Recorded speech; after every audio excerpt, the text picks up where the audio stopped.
Thank you. Good afternoon. Thank you for having us here. We are talking about the challenges and opportunities navigating the green shipping. Now, as we have heard this morning, there's a lot of challenges from last week, MAPC ES2, and there is the TR 301. So is it a challenge or is it an opportunity? I want to stress the call of the Secretary General of IMO to reflect and review what has happened. I want to push for everybody to think about what has happened and how we can learn of this.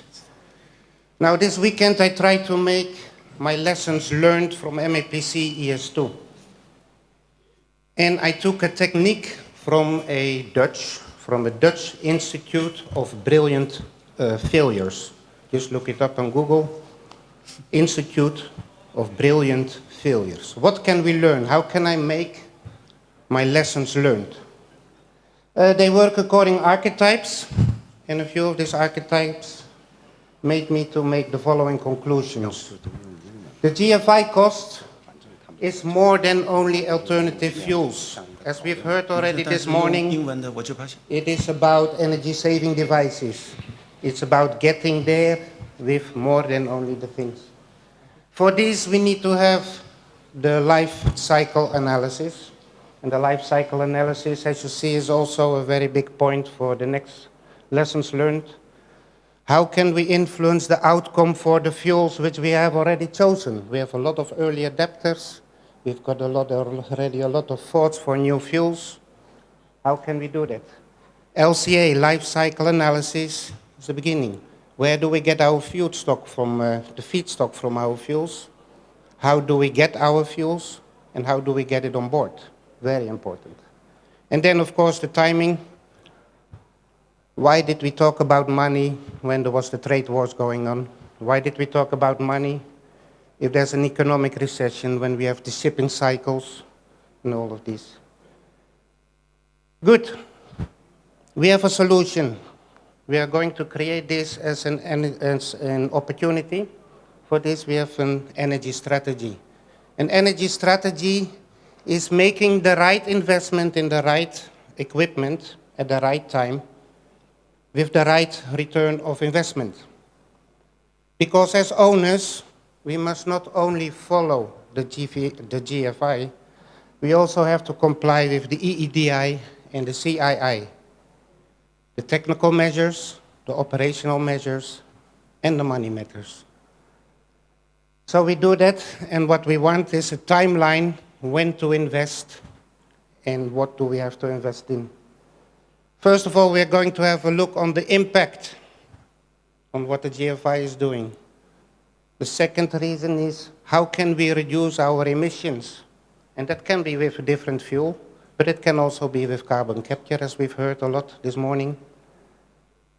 But still, we have an inclining line of costs. There is no owner, there is no investor, there is no bank who likes an inclining cost line. So we try to bring it down and bring it horizontally with energy reduction measures. Of course, nobody believes me or my blue eyes. I'm an engineer. So we have to do some verification, which we do with simulations. And then the outcome, as you see, the light blue line on number 5, is that we are able, with the right investments, with a return of investment no more than 3 years, up to maximum 5 years, which is very acceptable in the ship owning business. We are able to have in 2040 the same amount of costs, fuel costs, as we have in 2028. So yes, it can be an opportunity. Of course, as every strategy, we have to review it, completely in line with strategy, completely in line with business proposals. So I'm very proud to welcome the panelists of this afternoon. Mr. Wenyu of Cosco, Shipping Heavy Industries.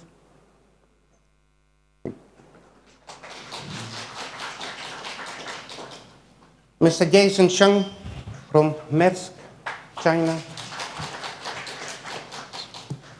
Mr. Craig Patrick from Silverstream. And Mr. Joe Kramek from World Shipping Council.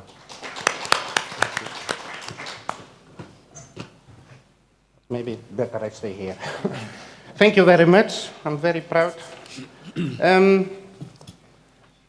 Instead of asking questions, I would like to make statements. We've heard a lot about early adopters. We've seen a lot of ship owners starting with new fuels, starting with new energy-saving devices. And the complaint was the regulations, they lag behind. What we see now as Bureau Veritas is that ship owners are waiting. We have a wait and see things. So is it now true if I make a statement that green shipping, the transition, is only depending on regulations? Mr. Joe. Thanks, Gerrit.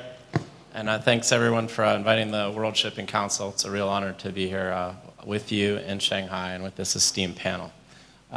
No, I don't think it's true. Here's why. Now, I represent liner shipping, and I know we had other sectors in here earlier this morning, but we've put $150 billion in private industry investment into new dual fuel ships. There's 200 of them on the water. There's going to be 800 more for 1,000 by 2030. So even though we don't have the regulatory framework yet finalized, we were hoping it would be, but obviously it's been postponed, the operational reality is that these ships are on the water and the fuel demand's on the water. Now, whether or not you're going to use the new fuels because they're 4 or 5 capex is the business question. In liner shipping, I talk about this, we're like 2 supermarkets selling the same can of soup, and if Craig's can of soup is $1 cheaper than my can of soup and it's the same can of soup, I'm probably not going to stay in business very long. So we do need the framework to create the demand for the fuels and for the producers to produce them, but the demand is on the water. All right, thank you very much. That's very clear.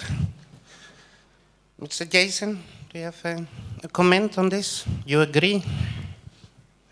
Yes, of course. I think first for Maersk, as people know, that we are one of the first movers, especially in container shipping, to go decarbonization. And we have a very clear company vision that we are going to have a net zero operations across our business by 2040. That's our own company's own target and the strategy. So we have been investing heavily in the green shippings with alternative fuels. 17 of our green methanol dual fuel vessels is already in operations until the middle of the year, with another several coming.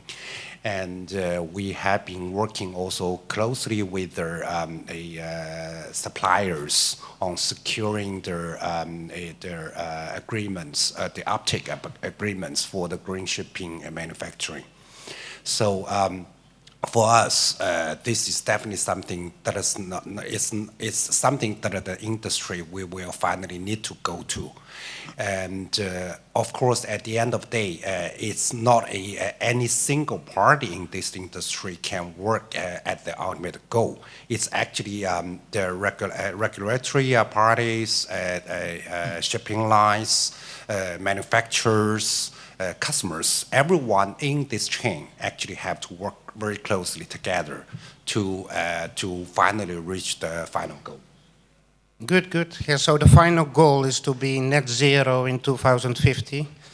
And what I hear from you, you would like to continue? Yeah, for Maersk, actually we have an even more ambitious target to reach net zero operations by 2040.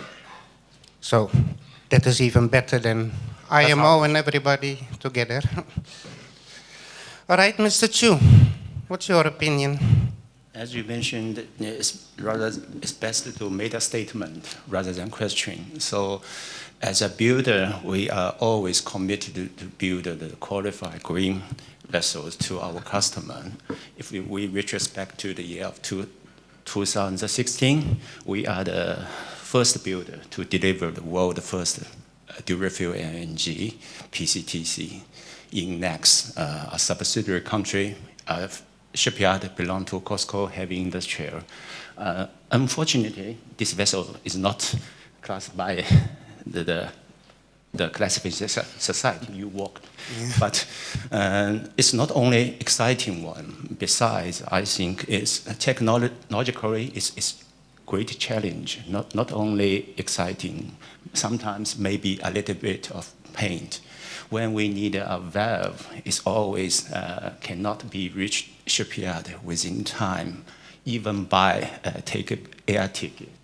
And meanwhile, we saw some great challenges, especially for the supply chain. As you can see, for LNG industry, the dual-fuel commercially DF LNG vessels have been commercially successfully operated in over 10 years. But till this moment, only limited port can still supply the LNG bunkering. Maybe if my memory is correct, less than 210. Among them, 1/3 of them can be equipped, supplied or offered by the LNG bunkering with ship-to-ship bunkering, which means high efficiency. Some so-called LNG bunkering use trunk. I think it takes a long time and it's not consistent with the philosophy for EEDI or CRI, cabin intensive index as well. But although we saw there was still too much challenge ahead, but we will commit as well. Once, as you know, once we commit, we should fulfill our words and to accomplish our target as the IMO legislation timeframe set before 2015, together with our esteemed partner, ship owner, as well as the supply. Thank you. Beautiful. That's a beautiful word, commitment. Commitment from the owners may seem to be more important than regulations. However, we need regulations for port structures, for supply chains and things. The regulations IMO is not only for owners, it is for supply chains, it is for port operations, for bunkering infrastructures. Is that correctly said? Craig, what's your opinion? Well, first I'd like to thank Capital for the invite to come and speak on this stage with this panel. You know, it's a great place for us, for Silverstream Technologies to be and listen to such important panelists.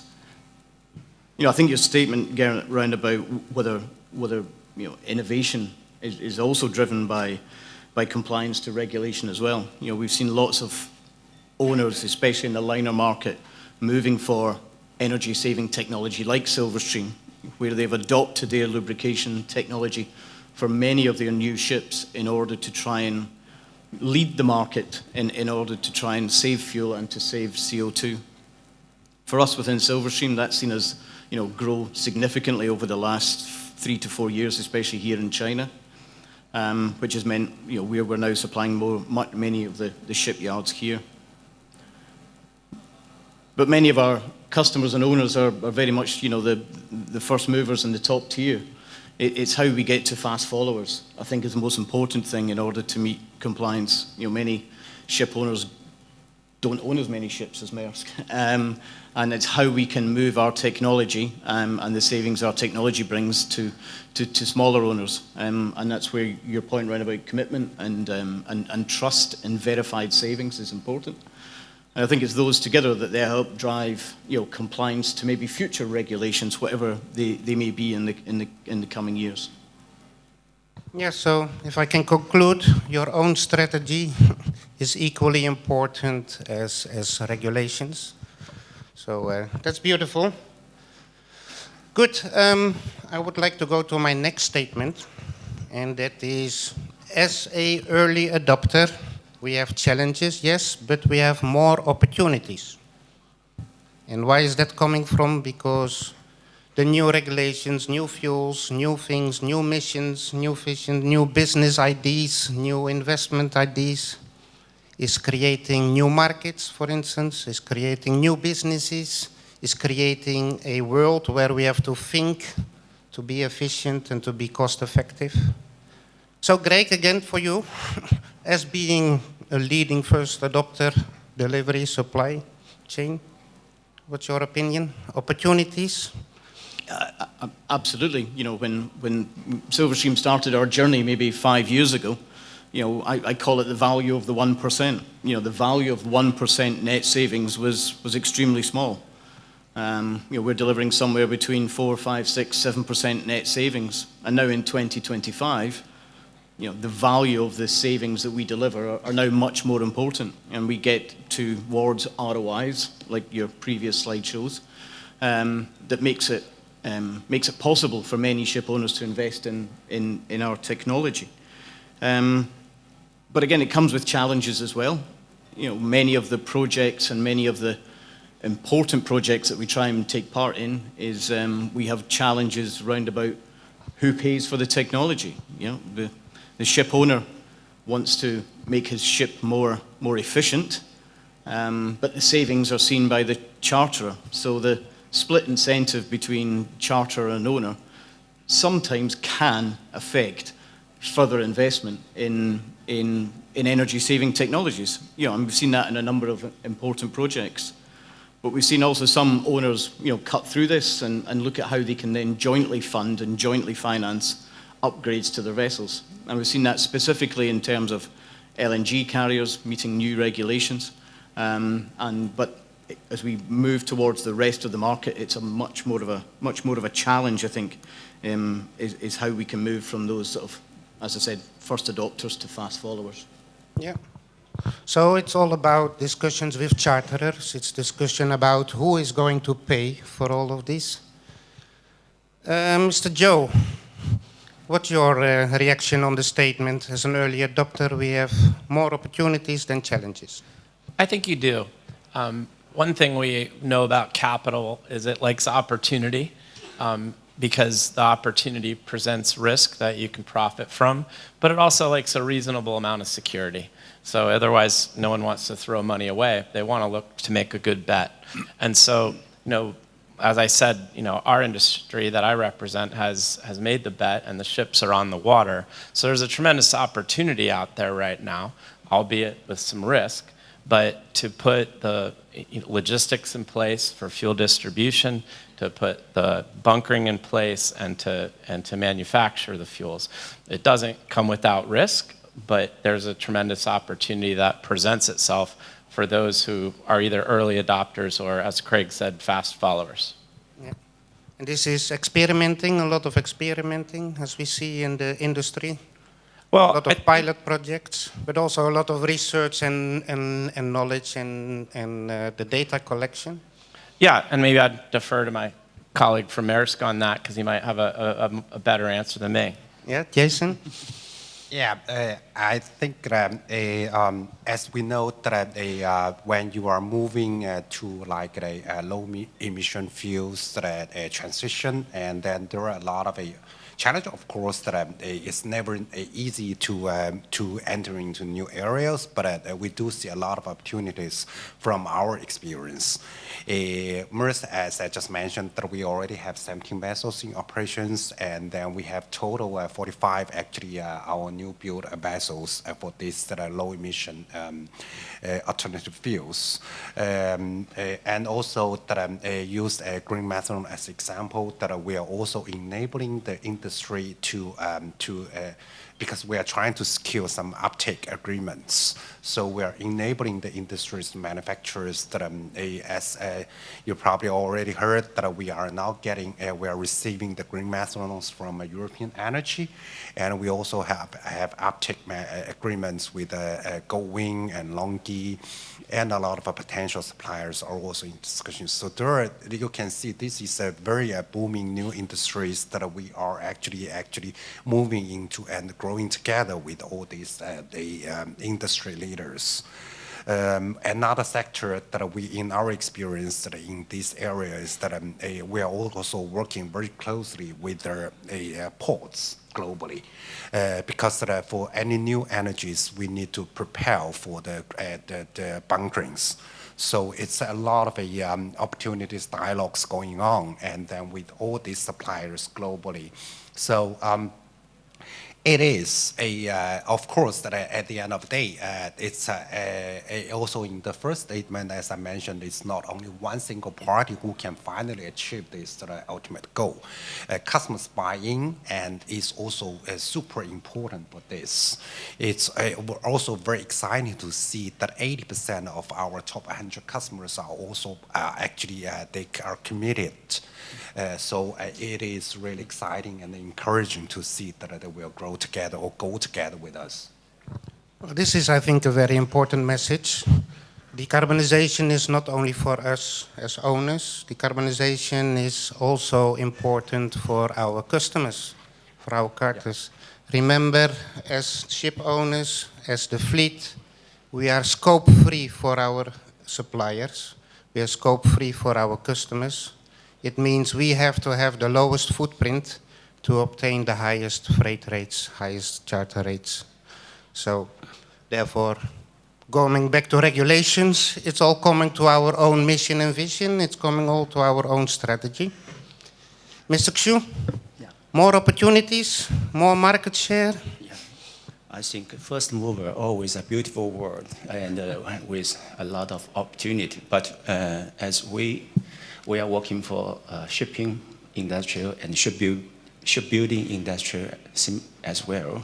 We fully understand that the word for the leading edge is always the bleeding edge as well.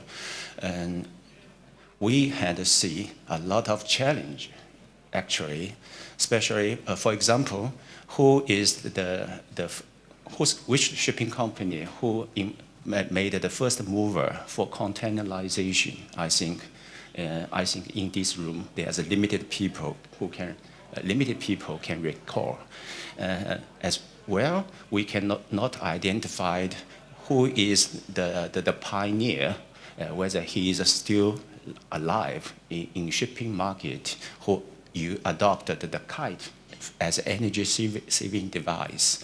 So as all the gentlemen here mentioned, there was still big uncertainty for the decarbonization to adopt the new kind of green fuel. At this moment, no specific green field can be a final solution. And we are something like the hard work to investigate during our hard work to our target. Sometimes maybe we are lucky, but actually we are always looking forward. We can cooperate with our partner, not only financially, but also technologically,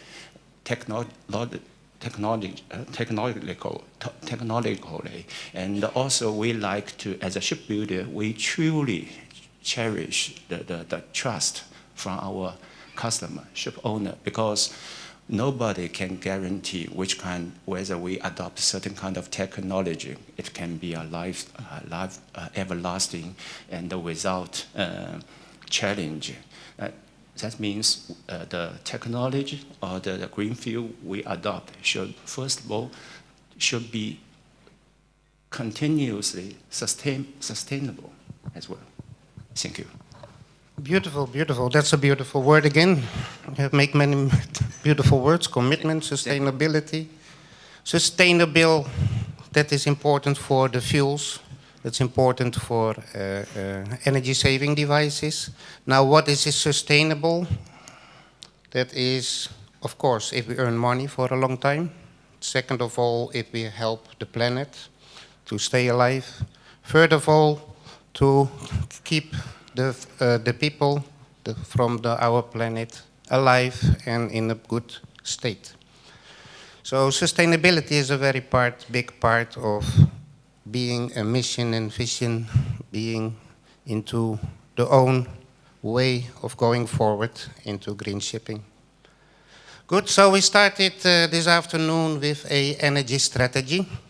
that an energy strategy would be very beneficial, that we have shown it's possible to have the same costs in 2040 as in 2028, as long as you make the right investments in the right equipment at the right time for the right return of investment, 3 years, 5 years. So, for that we need to have a plan. For that we need to have a strategy. Jason, what do you think? Are you ready for 2050? Yeah, as I just mentioned, that as a company, Maersk, we are actually we are ready for 2050, and we are even putting more ambitious vision or target for ourselves. So yes, we are on the way. Beautiful. Can you tell us anything about the next year's plans? I think first for us, as I just mentioned, we have already invested our new build vessels. So in the next several years, all the new vessels coming into Maersk fleet, they will all be dual fleet. Not only for our new built ones, but we also have a concrete plan for our charter vessels. The long-term charters, either the new build, and then definitely that they will be the dual fuel ready, and also for our existing vessels, and we're also having the retrofit plans to get them gradually also converted them into the dual fuel readies. So I mean, and also for the fuel selections, there are also different path or selections or alternatives like either LNG, methane, or ammonia, or whatever. But and I think that no matter which type of the fuels, and at the end of the day, the fuels that can help us to achieve the final zero or net zero operations will be it's a multiple choices or a combination of all these available fuels. So it's never a single choice. So and also we do see a lot of opportunities, as just mentioned, vessel investments, bunkering investments, and also fuel production investments in this industry. Beautiful, beautiful. So, alternative fuels, we have to remember there is not only the 4 or 5 alternative fuels which we have, VLSFO, biofuels, methanol, ammonia, hydrogen. There's much more. We believe that in the future, the next 10 to 15 years, it will all be about blends, blending. So we see already projects with water emulsions and biofuels. We see already projects with ethanol water emulsions. So now we're cooling down the engines. We have a reduced NOx. We're adding ethanol as oxidation, and we have a better combustion, even more efficient with the same equipment. And even there is project with hydrogen injection to get this extra bang, to get more power of our things. And this is only biofuels, but there is already LNG. LNG is already blended in setting, carbon in setting, and we say LNG is already blended. Fossil LNG is already blended with bio-LNG in the pipelines. It's already blended with e-methane in the pipelines. So what we receive is already a blend. So if we purchase our bunkers for Australia, for instance, which is 98% of methane, with very low cost, according to life cycle analysis, we are already really good. So keep in mind, new fuels is not only the standard 4. I'm running on VLSFO. No, no, no. The future will be different. The future will be, we are running on blends. Joe, your opinion, what do you think? Are the liner industry ready for 2050? Do they have the strategy? Do they have that plan? Yeah, I think they will be. Each company has its own strategy. You heard some of Maersk's here today, but they're all pursuing it. It is a way to hedge bets. I mean, having a dual fuel ship in and of itself is a way to hedge bets. Craig's technology with Silverstream is another way. I mean, I've heard colleagues in this audience say any reduction in fuel burn is a reduction in emissions. So we have people putting different bulbous bows on. We have people that are playing with wind sail technology. We have people playing with the hoods on the front. We have plain old-fashioned slow steaming, and all those things have created a reduction. So it's some combination, and it's how you choose. I think my colleague said it's multiple choice. It's how you choose your individual strategy. I think it'll probably at some point come together. But it's also important to say that, because there has been a lot of commentary on this, I don't think I've ever seen a technological evolution where the framework was perfectly on pace with the technology. I mean, one thing is ahead of another, and early adopters make a big bet, and there's winners and there's losers in that play. But it's rare that everything is just in perfect harmony. And if there was no risk, there would be no opportunity for profit. Indeed. And it's all about opportunities. We believe the future is about opportunities to get a market share, to get a new market, to get new things. Great, thank you very much, Joe. I think, Greg. I think as we heard, this morning, very much where we are just now from a regulation point of view is, do the doable now. What can we do now, and what is available now? We know the delay on fuels, availability of fuels. So, as Joe's described, many of the technologies do exist, but actually they exist now. Many of Joe's members have got our technology. We're on the 17 ships that Jason talks about, has our technology, and maybe one day Cosco lines will answer our phone calls. Yeah? But yeah, so we're already working with many of the with Sadari and Maersk here already on the evolution of the new designs here for container ship, and we're also supplying over 17 shipyards here already in China with their lubrication. So when we go back to what is able to do now, what's doable now, a number of technologies, including our own, but including many others, are available. And one of the positions that Silverstream take in a sort of leadership position here is understanding how we can integrate with other technologies. We've just completed a project in Dalian with both a wind sail and air lubrication, and undergoing some testing just now on these vessels. So it's one of the first that has both technologies. We're looking at whether 1 + 1 does equal 2, or what does 1 + 1 actually equal. But again, from our sort of leadership position in the market, we want to come back to audiences like this and give information about what actually is available now and what we've seen from a verifiable status, because like any technology, trust is really important, and that's what we want to be able to bring back to Cosco in the future. Beautifully said. What I liked, it's the combination of fuel safety, of fuel saving devices. That's what we've learned from our energy strategies, which we made for loads and loads of vessels of our customers.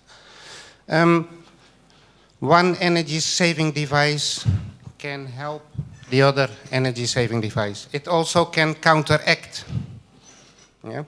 So air lubrication together with low friction anti-fouling will give you less energy efficiency than if you keep the old anti-fouling. Yeah? Another part is, if you reduce your speed and you're going to add wind sails, you're coming into the higher specific fuel oil consumption of your engine. So the combination of the two is not smart. And all of this we can see, and that's coming from my operational background. I was 20 years at sea as a chief engineer and as a master, 13 years as technical superintendent and fleets manager on chemical tankers and LPG vessels.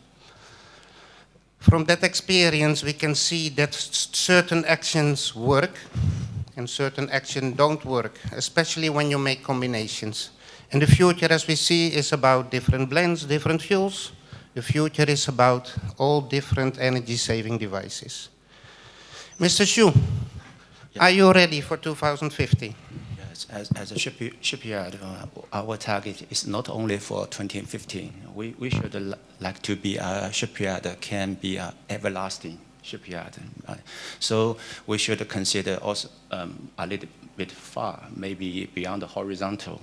But as a builder, we always commit to deliver that our qualified and efficient vessel to our customer. As the green vessel, I think, in my personal opinion, that is not adopt green fuel only. If the vessel is lack of energy efficiency, even you inject the green fuel, operationally, it cannot be regarded as a green one. Meanwhile, as a shipbuilder, we always listen carefully to our customer, like Jensen. When he mentioned Maersk, then I think all the majority of the shipbuilder, research and energy saving device, even equipment maker will shift to DF Maersk. Then suddenly he changed his mind to LNG DF as well. Then as a shipyard, we will together with other our partner to shift to DFNG as well. As just already mentioned, it's challenging to be something like the perfect harmony. But as a member of shipbuilding and ship repairing industry, we always like to commit and try to cooperate with every partner to accomplish our target as well. This is not only beautiful words, this is our real intention and our philosophy as well. Thank you. Wonderful, wonderful. That's a great closure already. However, I would like to say a few things. So the future is about combination of fuels. The future is about combination of energy-saving devices. It's about the combination of our own mission and vision and the strategy of IMO for regulations. We need to comply to it all. And as ship owners in the shipping industry, we are very flexible. That's why already you see after MEPC ES2, after TR 301, we already see immediately ship owners changing their habits, changing their roads, filling up the vessels, making less port calls and all of this. We are very flexible. And that is our strength. And I would say, is this bringing challenges or is this bringing opportunities? And I think as maritime communities, we have to focus on the opportunities which this gives us. My panel, thank you very much for your contribution. Thank you. Thank you. Thank you.